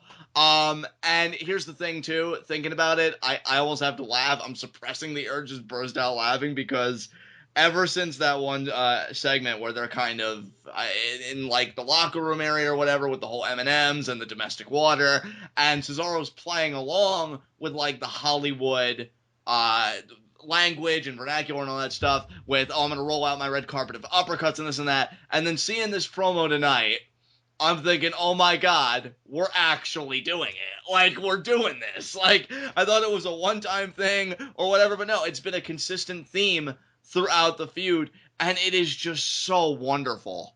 And I gotta tell you, man, I think this feud, I'm hoping this feud would illustrate to Vince McMahon that, yeah, Cesaro does have a kind of charisma that connects with people, and people really do like him. This was some great shit. And by the way, just for me, and I know you agreed because you exclaimed for it as well, great freaking imagery when the segment wrapped up and it seemed like Miz was going to go about his business, but then when he tried to jump Cesaro, Swiss Death in the freaking suit. Like, just a great freaking image there.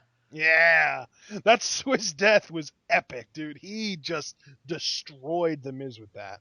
That's and this is gonna be like weird commentary to make because now I'm going about the man's attire, but I just love the suit because it looks good if you're keeping it on, and it's a great part of the entrance if you're gonna rip it off and be in your wrestling attire. It's just it's multifaceted, and I feel like it works on a multitude of levels, and I love it. And then he goes for the swing, or tries to go for the swing. Maurice comes, and she uses her body to cover the Miz's, and then Cesaro's just kind of looking at her, picks up the Intercontinental title, which, as Ashton has mentioned multiple times on this program, I freaking love when babyfaces do that. I don't know why, it just gives me chills, because it's like, yeah, I want this, I'm taking it.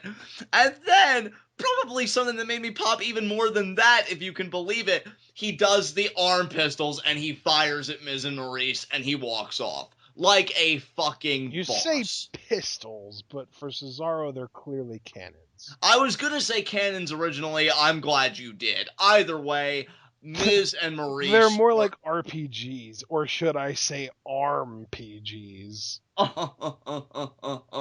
Brilliant. And, I'm such a mark for puns. You and Becky Lynch would get along famously. And Kathy Kelly and Alexa Bliss. Yeah, you could just have all the ladies, as far as I'm concerned. So there you go. But yeah, Miz and Maurice locked on target, does the arm cannons, and it's just all kinds of wonderful. I'll be honest, dude. This match may actually break by the time we get to Payback preview predictions my top 3 most anticipated matches, because it's already incredibly close. I feel like right now it's AJ Roman number 1, but simply for speculation about the aftermath. Zayn Owens. And then, yeah, I guess maybe the tag team tournament finals out of curiosity, but honestly, maybe after tonight, this match is overtaking it, and this is the new number 3 spot. Like, this has just been so good.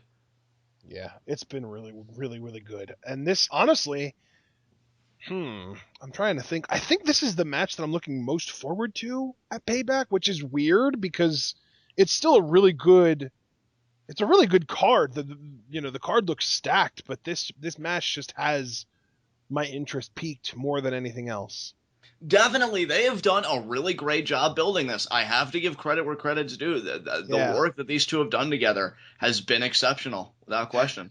And up next, we had a backstage segment. Roman walking, obviously, to the gorilla position so that he can make his entrance. Comes across AJ Styles, who is wearing a hat.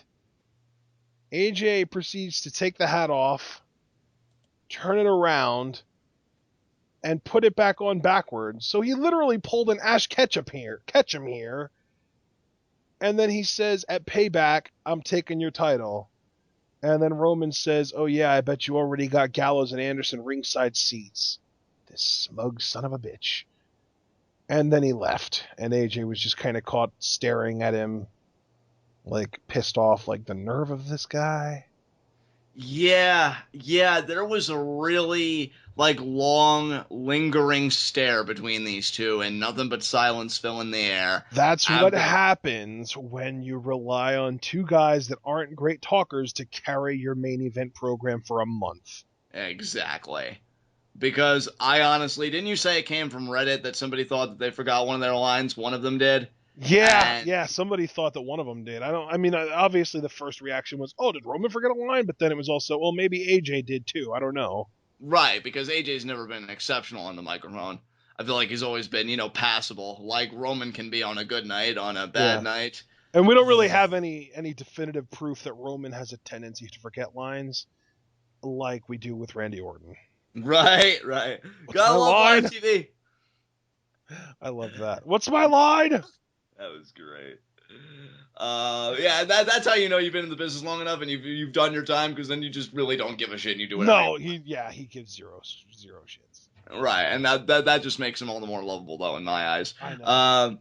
They have their stare down, and then that's it. So then, was the main event after this or no?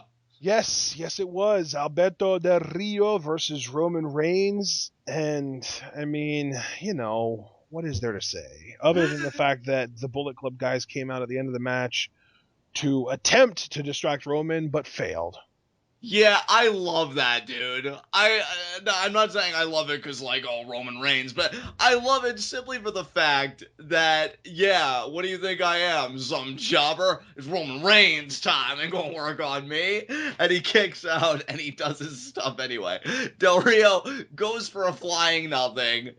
Reigns gets the spear, gets the win, and then the beatdown commences. Now, you guys should have heard it. We tried recording live reactions to this just in case, Finn showed up or something, and I totally called the flying nothing before it even happened. He did. Nobody has the flying nothing as one of their actual signature moves that they pull off in almost every match other than Del Rio. It's really a feat to behold.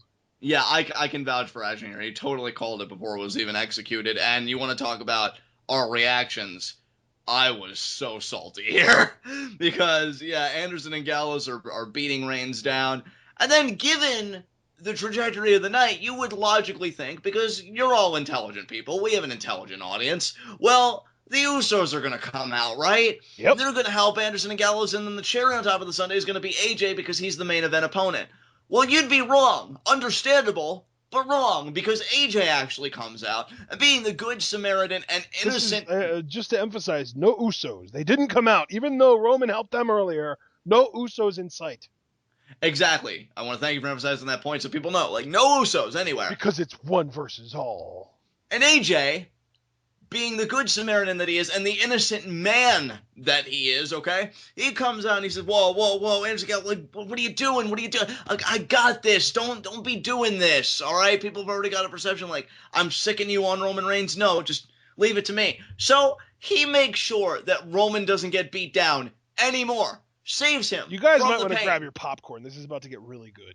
And Roman, in his infinite fucking wisdom, being not a bad guy, not a good guy. I don't even care if I said it in the wrong order. Fuck Roman Reigns. He's said it in both orders. Did you hear me? Okay. He said them in both orders then. Yeah, he started with good and bad before. Well, it's great that I'm not the only one who's inconsistent. And when AJ has his back turned, cocks that fist and makes it rain with the freaking Superman fucking punch. Oh my god, there was a new GIF on the Squared Circle subreddit today of Roman cocking his fist like he was jerking it off just on repeat, and Vince just freaking out about it. That's amazing. It was the Vince reaction when Stacy Keibler did the striptease. Do you remember that? Yeah. It was just Vince's face reacting to Roman Reigns jerking his hand off. It was amazing. That's even more amazing than the other variations I've seen of the Vince freak out. Like, that's one of the better ones I've heard. Yeah, the only other one that I really am familiar with is the bodybuilder one. Yeah, that's the one I was thinking of, too. I think that Roman Reigns one is so much better than that bodybuilder one, just the way it sounds. Yeah. We need to put some more variants on it, though. Show Roman doing his taunt kind of thing, and the ooh ah, and then you show the cock in his fist thing when Vince finally falls back in his chair. Yeah, definitely.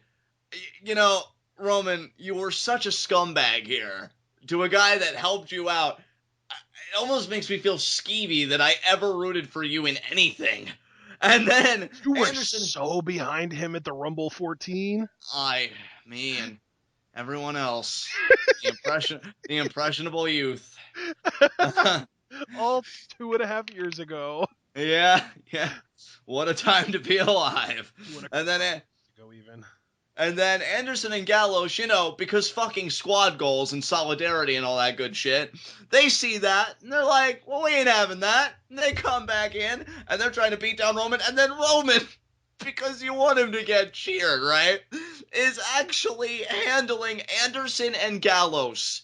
And you don't even have to take my word for it. JBL will jerk off to it any chance he gets. Multi-time IWGP Tag Team Champions, dominated New Japan, and Roman's handling them like, New Japan? I ain't never heard of it. And he just goes about his business.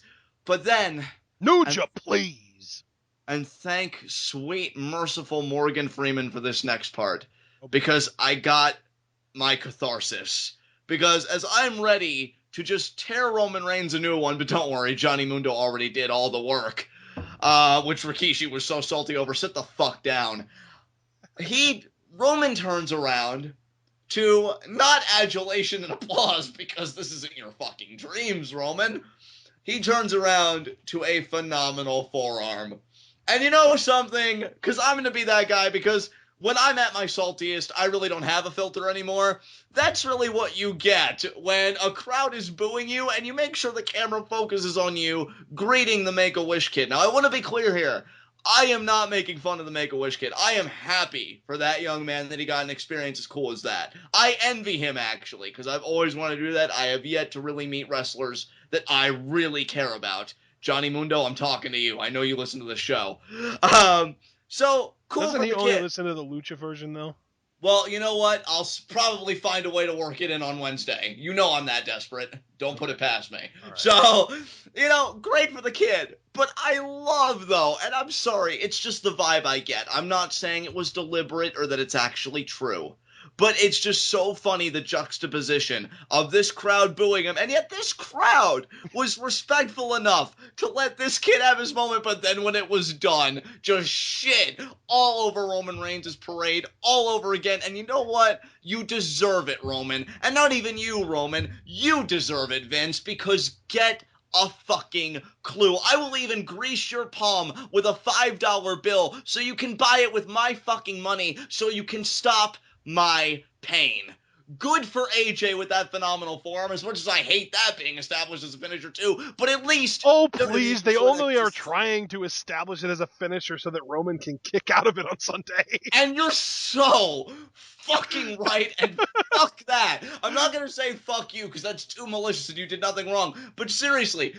Fuck that and fuck the fact that you're right. That's how I'll say it. Fuck the fact that you're right. Because it's true. He's gonna, and you know what though? Maybe they'll go a step beyond, because we are thinking some interesting things are gonna happen. I'm not gonna get too much into it, because again, Payback premium predictions, that's stuff you gotta wait for, people in your subscription box. They may do a ref bump in this match, and maybe that's how they protect the phenomenal forearm and Roman, where AJ just has him covered. But it's like, oh, he was never pinned. AJ goes for the phenomenal forearm and Roman pulls the referee into the way. Perfect. Well, yeah, that would actually be an appropriate reaction based on the reactions that he gets, which would make the casual viewer think that Roman's heel, which he isn't, apparently. He's just the guy. What the fuck does that even mean anymore? So yeah. I can't wait for the next shoot interview with Roman to come out and him say, these people are all complaining about me not being heel, but it's 2016. There's no such thing as heels and faces anymore. Shut the hell up, Roman. Yes, there are. And you know what though? And like again, fuck Roman Reigns because I want to like him because when you said that in Roman Reigns' voice, I'm just thinking, there's no heel or face anymore, just Roman Reigns. It's irrelevant. Like, and that's it.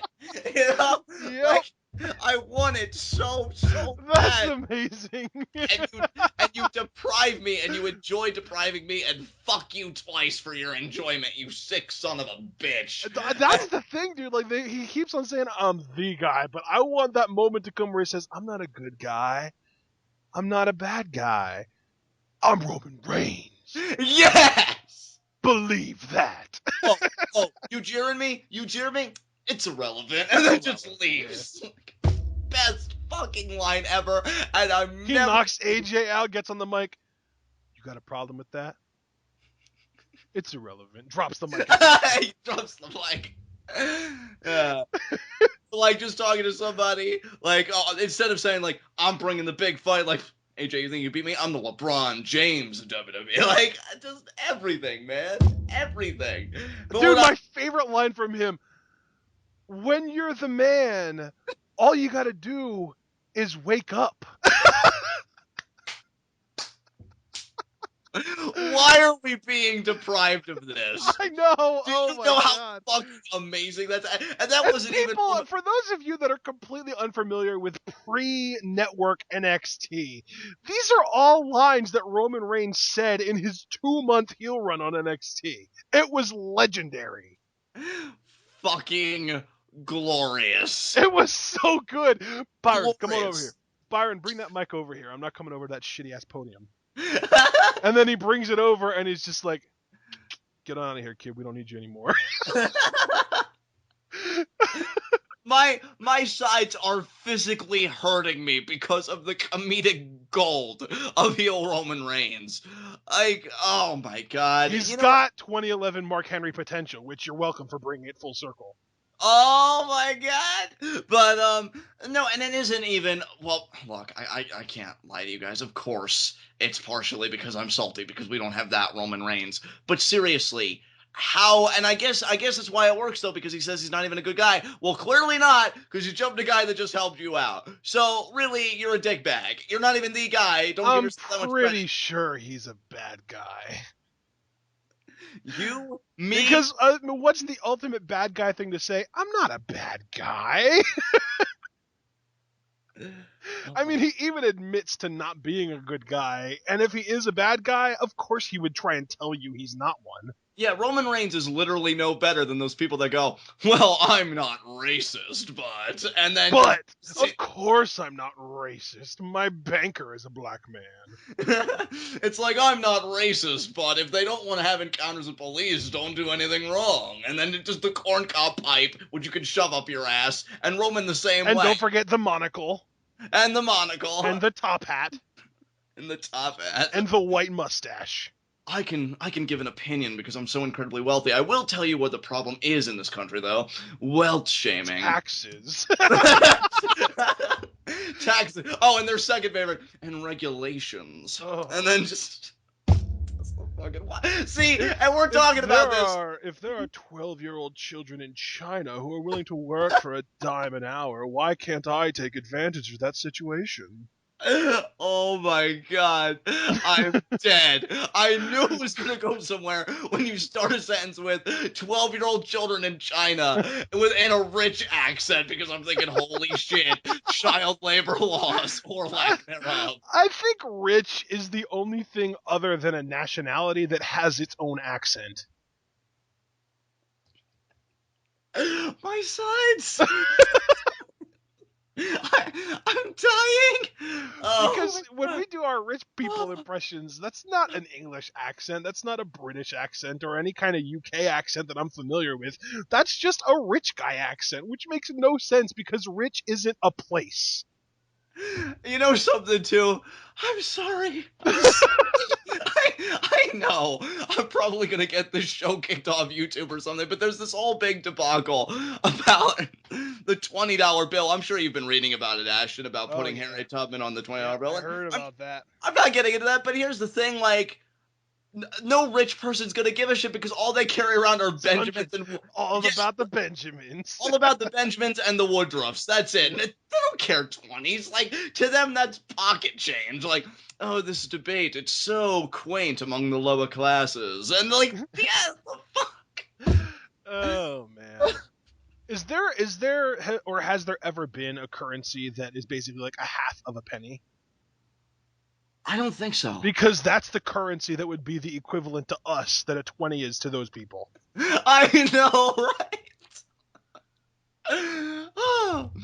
And then, like, and if it does exist, it's that irrelevant to us. Oh my god, you just said it's that irrelevant. I just brought it back to Roman Reigns all over again unintentionally, because I was even getting ready to say, for people that are like, why are you guys having this quasi-discussion on wealth and equality? Well, it's a discussion that affects all of us, and it's still more interesting than Roman Reigns. Well, and I was going to say, because clearly Roman Reigns is part of the 1%.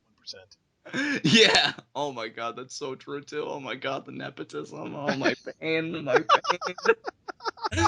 Oh, and that laugh, which makes me laugh, but just exacerbates my pain at the same time. All this conflicting stimuli. God damn it. I really just I take every possible heel stereotype and give it to Roman. He's arrogant. He thinks he's an athlete that should be paid more and should only have to work at pay-per-views. He's not from the continental United States. Emphasize his Samoan heritage and make him super uptight about it. He's rich. We have to make him rich too. Everything. Take every heel stereotype and attach it to this man, and you will make all of the money that you claim he has. It's kind of like playing off of, because you and I watched this just yesterday, the What Culture interview with Jay Lethal. Now, with Jay Lethal, it was just performers where you're speaking more traits, but still the same thing. Just take an amalgamation of, like, all this stuff, this collection of all this stuff, stitch it together, and you've got just an amazing heel on your hands. But no, we're gonna just walk that line, which I don't even really feel like you're walking it, because you have him showing solidarity with his family and being like, I'm bringing the big fight. And then he sucker punches a man that he's supposedly gonna bring the big fight to. What, behind his back? Screw off, Roman. Maybe he's just indecisive. Maybe this is, they wanted Ryback to be indecisive, but then they realized that they really would prefer that gimmick for their guy, Roman, and they gave it to him instead. Yeah, which it's funny because, and see, this is my point here. When they gave it to Ryback, I think they were trying to make him a heel mainly because he was picking on Kalisto and gunning after Kalisto. So even if it wasn't explicitly known, it's kind of implied, yeah, Ryback's the heel. And heels can make things like that work. Roman Reigns as a babyface is a charisma vacuum to me. Okay, there's just really no connection there. And you give him that when he's clearly more of a babyface lean, at least in your mind, not the crowd's mind, but in your mind. It doesn't work. Stop my pain. I know I'm a horrible person to people, but I don't deserve this. Damn it. I feel like you're Michael Cole holding up that sign on NXT Season 3. Yeah, and I never wanted to sympathize with Michael Cole on anything. So again, fuck you guys. Like, everything you're doing to me. Everything you're doing to me. What did I ever... Oh, okay, well, Okay, look, I did a lot, okay? But the point is, there comes an end to everything, all right? Just you know what, though? To be fair, you didn't do anything. You just said a lot. Yeah, I've said a lot. So, do words really trump sticks and stones here? I don't think so in this case. So, there you go. We can move on now to our next segment. Yeah. High spots and low shots. And you'd think the low shot this week would be me with all the pain that I'm apparently in. But my low shot, let me see. Well, it can't be Roman because he beat Del Rio despite a distraction. I almost want to say, okay, just because, again, I still have some residual salt that I need to expend. My honorary low shot's going to be Damian Sandow, because you get a jobber entrance, and you don't even get to compete, because... He was on Raw for all of 8 seconds. Exactly, because your presence was merely used to facilitate an angle that takes priority, apparently, over your entire livelihood. Career. Yeah. Exactly, so, honorary low shot, Sandow. Legitimate low shot, though, let me think here. You know what? I'm going to say my legitimate low shot is the Usos, because they're still really banged up, and they lost to Anderson and Gallows tonight. So that's actually a losing streak, because I felt like they lost last week on Raw, and then they lose tonight to Anderson and Gallows, so they're 0-2 right now in recent weeks. Very interesting. And snooze on your end. So who is your low shot? I'm sorry, what? Who's your low shot? I said my low Oh. shot was the Usos. Yeah. Oh, yeah. I mean, when you said the Usos, I had a knee-jerk reaction there. Sorry. That's quite all right. Perfectly understandable. Yeah, my low shot's Alberto Del Rio because you got bitched out despite a distraction, brother. You're so right. Yeah, and the more I can fail, Alberto Del Rio. Yeah, I mean, I honestly revel in your failure. I can't even say that I'm sorry for you because I'd be lying. Yeah, So, I mean, this is one of my happiest low shots in a while. exactly. You know what? I'm gonna say that my high spot. You know what? I'm gonna have fun. My high spot's Cesaro because we both agree that he had an amazing segment tonight alongside The Miz, and he came out on the winning side of that segment. Yep. So yeah, Cesaro's definitely my high spot. And honestly, as a quick side note, he looks beast holding that Intercontinental Championship in that suit. More of that, please. So great stuff. My high spot is going to be. Oh, I had one. Why did I not remember it? Oh, Jericho. Chris Jericho is my high spot because he took care of business and he applied a very painful submission on a table. You know what? Excellent choice. I really like that. So, with that said, I guess we have our next segment, Raw Request. See. And it's funny because I didn't realize. What was that? Is it? I see what you're asking at. Well, yeah, because I just realized, and I don't know why I didn't mention this at the start of the program, but I should have said that this is the go-home show of Monday Night Raw because Payback is this Sunday. It is. And well, we kind of implied that throughout the discussion when we kept on saying, you got to check out preview and predictions when we do it and that kind of stuff. Right. We never really do that unless it's a pay-per-view week. Exactly. So, yeah, I mean, with that said, Raw Request is going to be for the next Raw, and I'll put it like this. I hope whatever the fallout of the Payback main event is, because you only have 3 weeks until Extreme Rules, you capitalize on it immediately. You should really do that for all of your stories, but for the main event specifically, if the things go down that me and Ashton think are going to go down, and we'll have a big discussion about that again on Preview and Predictions, last plug, well, at least on my side, you want to capitalize that immediately and just really take full advantage of it. So that's my Raw request. My Raw request is to make Anderson and Gallows feel like a bigger deal than you did tonight. Excellent. I like how specific that was. Good stuff. I agree. I completely agree. I feel like they did look impressive, but they should have been, I think, more dominant. Your point about the match going on too long. Even if it means just like feeding the Ascension to them, give them something to work with to make them look dominant.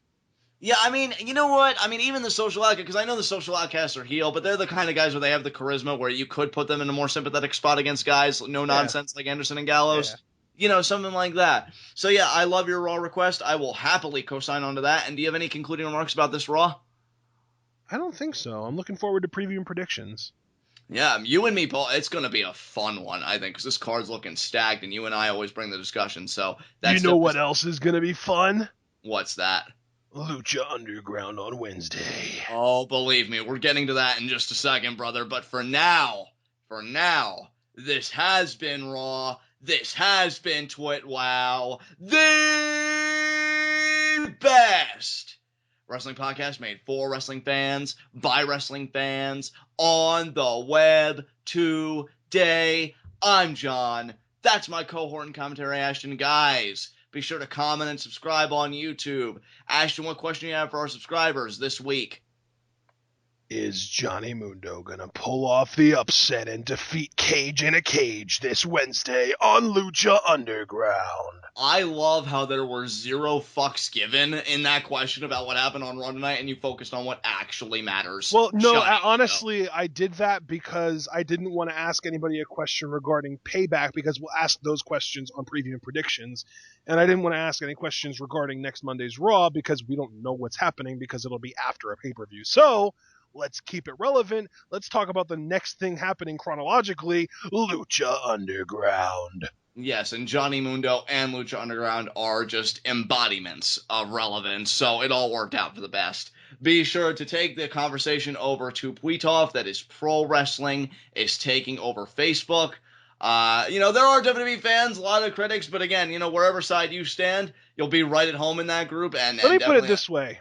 Out of every 10 conversations on Pwytov, I would say 7 of them are WWE related, and of those 7, 2 of them are positive. Yeah, so it's marginalized for sure, but it's there. And then out of the remaining 3, you've got 2 Lucha Underground and then 1 random whatever. 1 that falls under the other section. Right. Be sure to like, share, and comment on the content on our TWitWoW Facebook page. If Facebook isn't your medium of choice, we also have a TWitWoW subreddit. There you will find all of our TWitWoW content, and members of the TWitWoW subreddit can create threads of their own on all things related to pro wrestling. Of course, if you want the most intimate TWitWoW experience, and in my opinion, the best TWitWoW experience possible, you should follow both of us on Twitter. I am at John_TWitWoW. That is JOHN_TWitWoW. Ashton is at apond404. That's the letter A, pond, the body of water, POND 404. And we will see you again, as my cohort and commentary here mentioned, for our Lucha Underground live reactions, and then our Lucha Underground review afterwards, where we'll get to see me lose my shit when Johnny Mundo takes what's rightfully his, and that's an Aztec medallion, and soon enough, the Gift of the Gods Championship. Until then, guys, tune in and peace out.